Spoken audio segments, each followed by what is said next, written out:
Hey guys, welcome on the Straight Line Talks with Pallavi Sareen. We have done plenty of interviews today and I was quite tired already. So we thought that on a lighter note we'll bring you some glamour, some beauty, and I'm not just talking about the person sitting next to me, but the entire room, the ambience of the place is amazing. I'm introducing you to kind of a style icon and an entrepreneur in Jammu, Neetu Bali. So first of all, welcome on a show. Thank you so much for having me here. Actually, I wasn't really joking. I love the ambience of the room. Are you the one who makes all these style choices in this house and everyone just trusts your decision? Well, initially my mum would do it, but now I do, and she goes along with it, so it's quite a compliment for me. So, your husband and your kids, you decide what they are going to wear. You decide what kind of curtains you're gonna get in your room, and you do you like making those choices? It's They like my taste, so I love doing it for them. well, kind of. I love your taste as well, and I think everyone in Jammu is completely loving your jewelry. So they are catching up with the trends as well. But Jammu is kind of still not that trendy as you call it. So when you came up with this jewelry business, this venture, were people quite accepting of it? Jammu is a very close-knit society and a very warm place. Not only Jammu, but our entire state is a very hospitable, known for hospitality, known for their culture.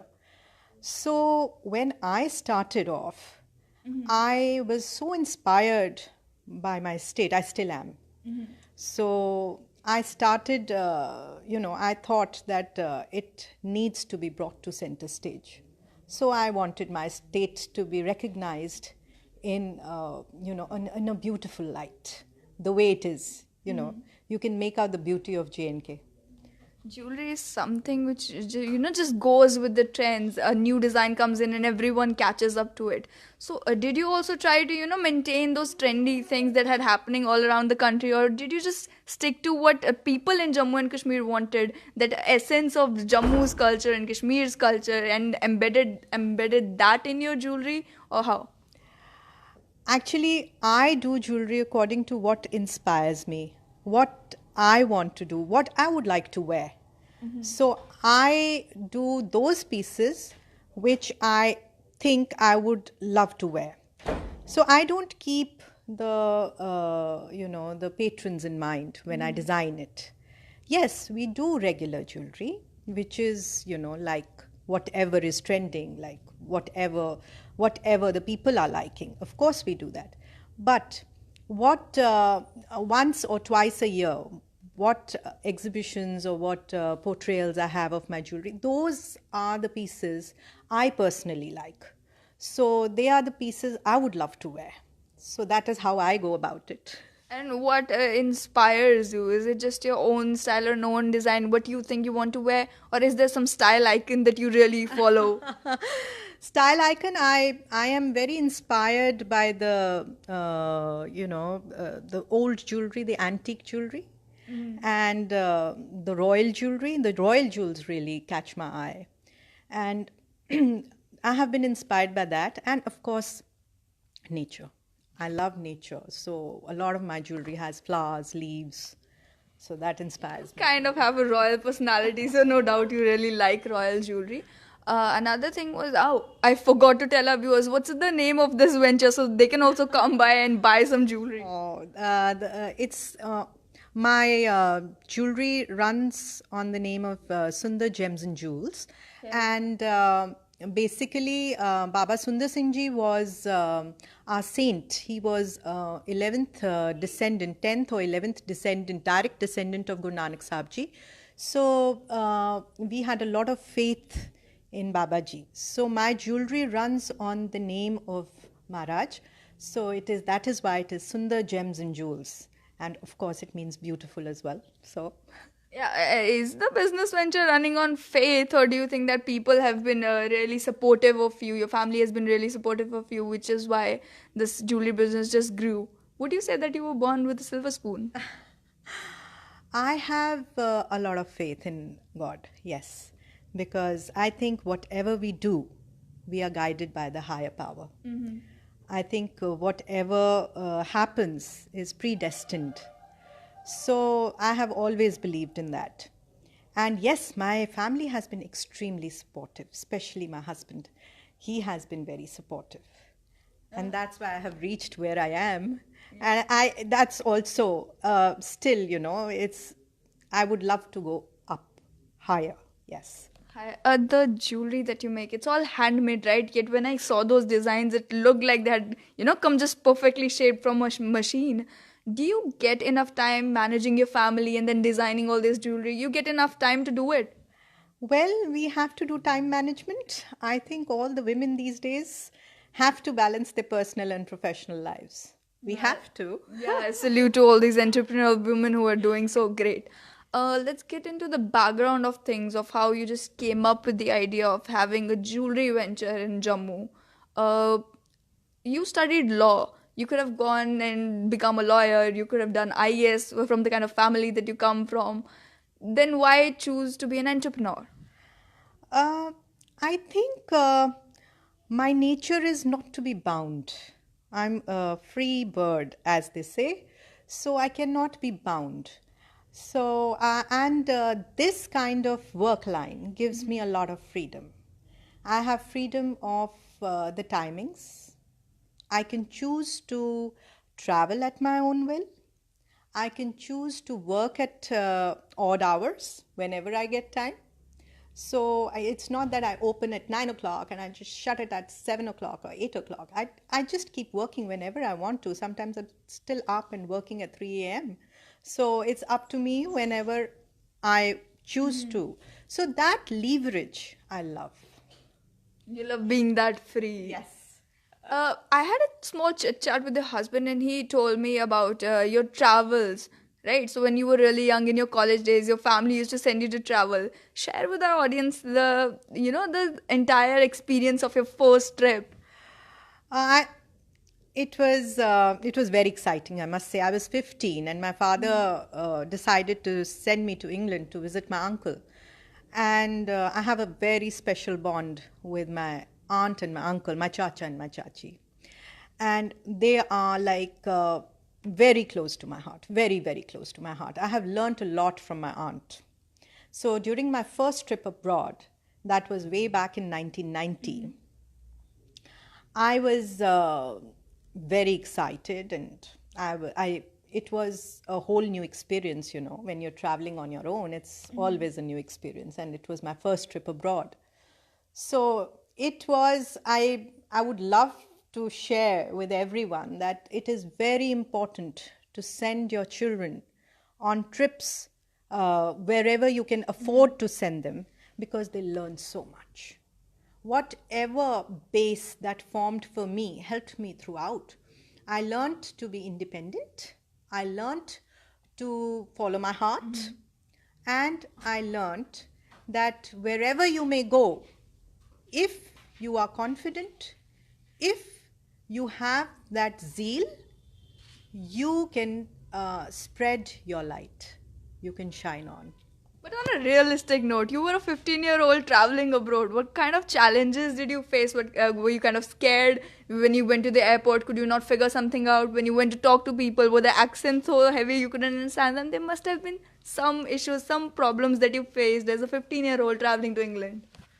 No, I didn't face any of that. I was too confident, I guess. I was overconfident, I guess. And my teachers would always tell me that. But yes, I was sent with my Rakhi brother. He was traveling to visit his family. I was traveling to visit my family. And when we were traveling, I think when you're older, your confidence levels may shake. So I was a support system for him, who was much, much older to me, and he was very dear to me. So I didn't have a problem at all. But when I reached there, I learned that our way of life is so different from the British way of life.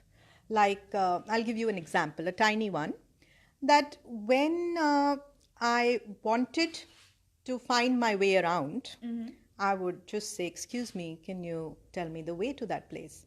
And they would, of course, help me out. But then my aunt said, "Those signboards are there, my dear. Can't you read them?" I said, "Of course I can." So then why do you need to ask? I said, "Of course, I don't need to ask." So these are little things which children learn and they help you out. But in Jammu, you really like stopping your car and asking someone where is the way to that place. Yeah, yeah, because we are used to that way of life, no? So, this way of life and that way of life, you saw a lot of disparity. And yet, would you say that with the kind of work that you're doing, you're trying to bridge that gap, trying to bring that kind of, that kind of thinking, the entrepreneurial streak, and that kind of thinking in the people in Jammu as well? I think the way the people are in India, not only in Jammu, in India, pan India, they are so beautiful. They don't need to change. I think we are so warm and we are so loving that we don't mind helping people out. And they, in their own way, are right because they are used to that kind of life. So, I am trying to create awareness of our culture abroad.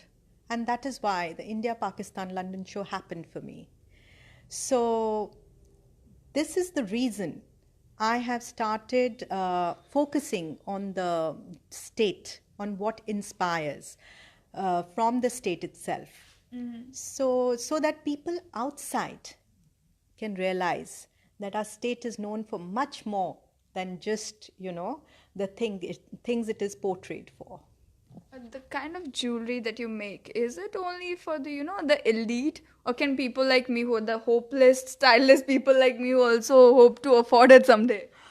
No, our range is very affordable. It is not like the designer jewelry rates. It is totally designer because what I make are the pieces which I conceive and which are put into production, and they are like one in the whole world. Not only one in a million, but one in the whole world. The paper mache which we have recreated on 22 karat gold has been done by an artist. So it is not normal enameling. It is an artist painting for us. So now those pieces you will not find anywhere, my dear. Let's talk about your childhood years a little, because that are the building blocks for a person's nature and character and the life that they've yet to live. Who was your support pillar throughout your childhood days? Was it your father? Was it your mother? Who got you inspired more? And who would you confide in? I had a very strong bond with both of them. My father was very supportive. He brought me up like a son. And I have inherited my taste for good things from my mom. Taste for good jewelry, to be precise. So you would credit the success that you've got in this jewelry business kind of to your mom? Of course. And what about your dad? Oh, he has always been an inspiration. He is still my inspiration because I have learned so much from him. So much from him. Not because he was my dad, but because of the kind of person he was. And it's been 18 years since my father passed away. But till date, I get to hear such good things about my dad that it inspires me. One should always live a life which leaves the mark, the golden marks. Again, I'll tell my audience, I had a kind of behind the scene conversation through which I got to know that your first business opportunity was the work that you inherited after your father had passed away. So how troublesome was it for you that you, who had no experiences business, had just inherited your father's business? How difficult was it for you to carry on with it? And do you still carry on with it? And that was a very difficult phase, I must say. It was very hard because when you're 26 years old and you don't have any experience and you have been pampered as hell and you've lived a life which has been, not at all, what should I say, I'm at a loss of words, but it was a very hard time. And during that phase, I learned a lot. I learned how to survive. So I became a survivor during that time. And when I was going through that phase and I got into warehousing, then I took up a contract for National Fertilizers Limited. So that was a huge task for me. It was basically a man's job, which a 26-year-old young girl was doing. So during that time, I faced a lot because we had to, if I go into the nitty gritties, we had to put tenders for the contracts. And I was the first woman who was their contractor for J&K State. So that during that time, till I surrendered my contracts, I never let anyone take them from me. So I got all the tenders, which was like a big feather in my cap. But did people kind of discriminate against you because you were a woman who were taking charge of all these business opportunities, and in the minds of people that is still not kind of an acceptable option? I don't think that ever crept in my head because I never thought of being less than anyone. A man woman comes to you, that gender bias comes to you when you think when you think that you can't do it. But I never thought I couldn't do it. I always thought, yes, of course I can do it. What's wrong with it? That is so great. Jewelry, get back to the jewelry business. Is it just confined to a specific area, or do you have a social media presence? And have you been using technology, social media, these platforms to, grow your business more, attract more audience? And are your customers just basically from Jammu, Kashmir, or outside as well?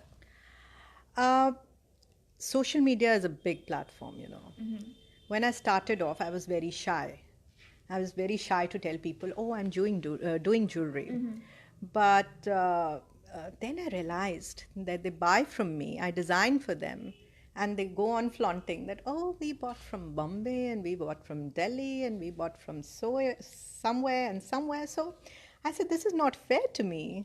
They're not giving me due credit. And that used to pinch somewhere. As an artist, credit is all you want. Yes, you need a little bit of appreciation, So, because if you're doing it for your passion, that is what you require. You need money to sustain, but you need appreciation to tell you that you're doing right. So then it just struck me that, oh, people are not acknowledging and not spreading the word. So what do? So then social media came along, and that helped me out. And as if my audience can see that picture, she's looking gorgeous in that one. She also models for her own jewelry. So when did that idea crop up in your head that you can do that? Well, to be honest, I love jewelry so much. So I just love wearing it and seeing how it falls on you. And I then imagine how it would fall on a young girl and how she would carry it. So then when I used to do that, and I used to ask people to just click me. So then maybe I didn't want to spend more money on a modeling thing. So I decided, okay, fine, till I can afford more, I'll model for myself. You have 2 kids, right? 2 sons? Yes. Do you regret not having a daughter? Because, sharing the passion for jewelry would have come naturally for a daughter. Yes, somewhere me and my husband wanted a daughter, but that's God's will, and I hope your kids don't see that. Yes. So that's God's grace, and he has been very kind. I don't regret it. Apart from the jewelry business, what else are you into? I am also a C&F for Birla White these days, and I'm also looking after the warehousing that we do. So I also like to write poetry sometimes whenever I get the chance. Any lines that you remember our audience would love to hear? Not off the cuff, my dear. Okay, so you just write. What's that trophy for? I saw that there's trophies in the room. That's not mine. Recently, my son, he played lawn tennis, and he was the runner-up for the state. And the other one? The other one was a memento gifted to my husband. Okay, so where do you keep your trophies? Well, they're all tucked away. Nice. So keep these on display to just show off how brilliant your husband and your son is, but your appreciation is more in tucking away. Quite unfair, I must say. No, it isn't. I think this inspires me to do better. Inspires you to do better. On that happy note, I would like to end this. Thank you so much for being on our show. Everyone, this was Pallavi Sareen on the Straight Line Talks with the brilliant woman from Jammu and Kashmir. Signing off.